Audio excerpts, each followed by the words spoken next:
Olá, sexto ano, boa tarde. Começando nessa tarde maravilhosa de sexta-feira, dia 9 de outubro, trazendo a nossa atividade de língua portuguesa, né, o nosso componente, com o hashtag Estuda em Casa, atividade de número 28. Então, nós vamos trabalhar essa atividade que tem como habilidade ler de forma autônoma e compreender diferentes gêneros textuais. Então, aqui, essa primeira questão, ela já vem respondida, é uma norteadora, como a gente chamamos. Então, temos aí a lenda da mandioca, né, que é a Mani.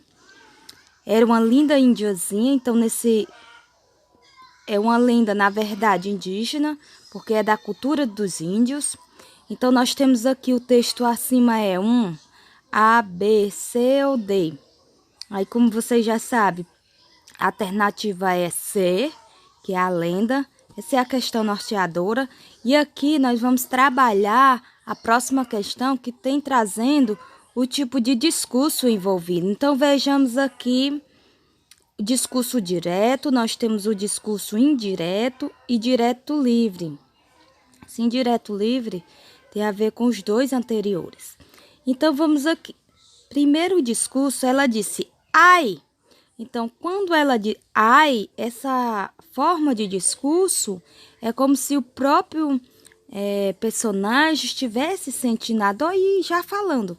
Então, por isso que ela é chamada de discurso direto. Nos discursos direto, tem muita presença de anteriormente, dois pontos, para que após os dois pontos seja a fala do personagem, ou também entre aspas, também que essa aspas ela serve para indicar a fala do personagem. O personagem está falando naquele momento, certo? Já no discurso indireto, alguém, a terceira pessoa, está dizendo o que a primeira falou. Então, qual é aí a frase? Ela disse que doeu, certo? Esse aí é a terceira pessoa falando o que a primeira disse anteriormente. Então, vamos aí na terceiro discurso, que é o indireto livre. Tem o seguinte, ela sentiu dor. Sentir dor é sinônimo de dizer que doeu, não é isso?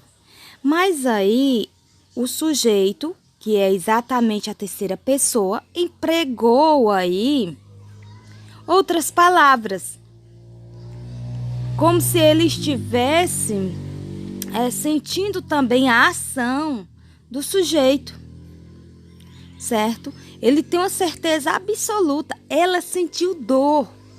Então, nesse caso aí, está se colocando como se ele tivesse também tendo noção do que é sentir dor.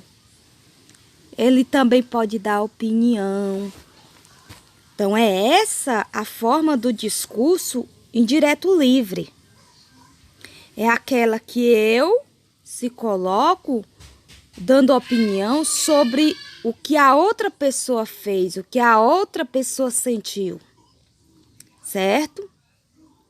Enquanto nos demais, apenas abordo o que acontece, ok? Então, vamos aqui. Nós temos o texto, Lenda do Sol. Lenda do Sol, o Sol quando, para os índios, já sei que é uma lenda indígena. Então, eu vou saber, na questão 2, que tipo de discurso está empregado nesse texto. É o direto? Tem presença de dois pontos e a fala do personagem? Tem presença de aspas? Lembrando que eu disse anteriormente que a linguagem direta ela é composta por esses dois recursos. Ele tem dois pontos anterior, para poder, após, indicar a fala do personagem, ou ela tem a presença de aspas. Aqui tem esses dois recursos? Tem pelo menos um deles? Não, não é? Então, já descarto de imediato a questão A.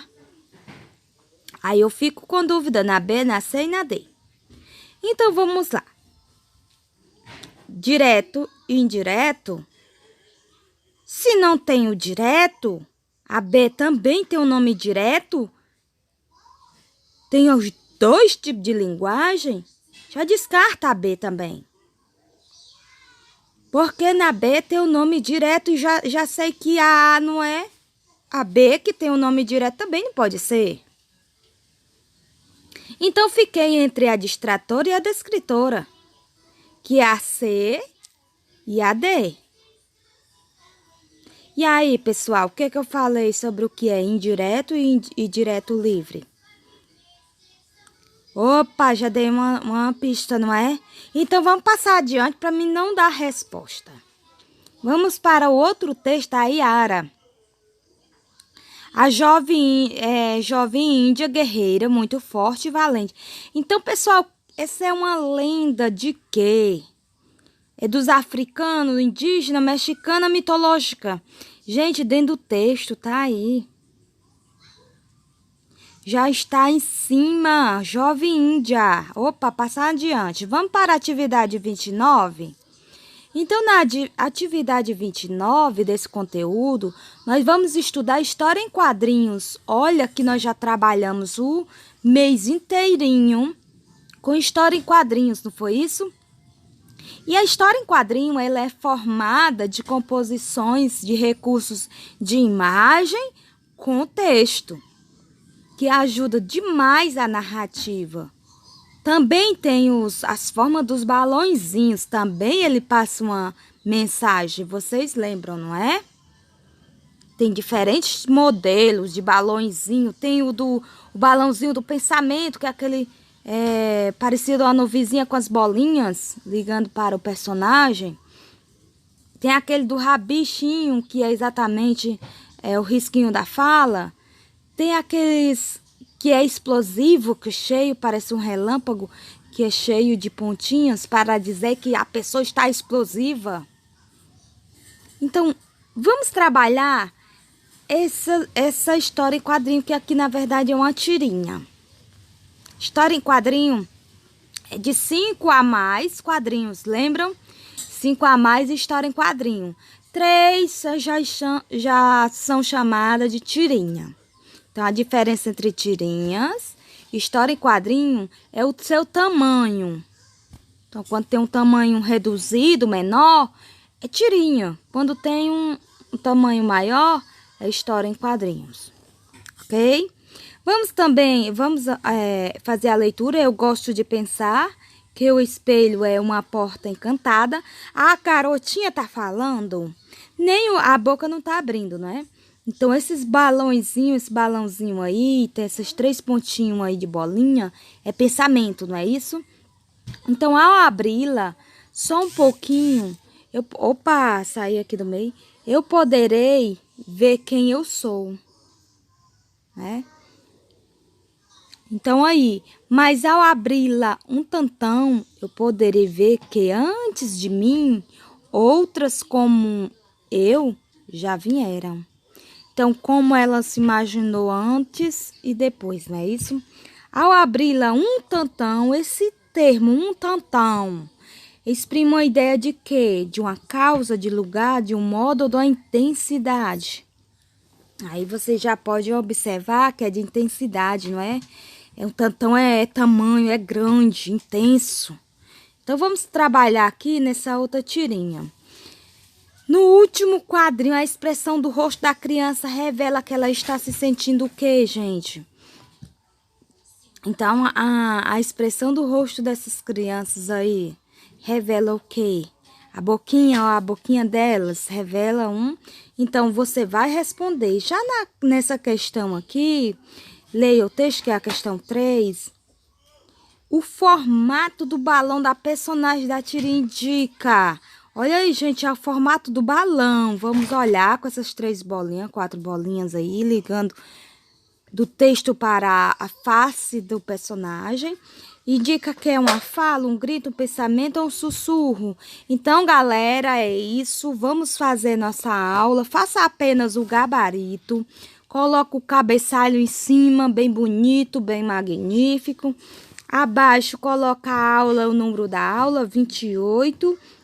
E aí coloca as 3 questões, a 1, a 2 e a 3 dessa aula e bota o gabarito. Apenas o gabarito. Questão 1, aí a opção correta, certo? 2 e 3 e assim por diante. Abaixo coloca a aula 29 e coloca o gabarito também, ok? Compreenderam? Então, beijo, abraço, uma maravilhosa sexta-feira para vocês. Qualquer dúvida, estarei aqui aguardando. Beijo!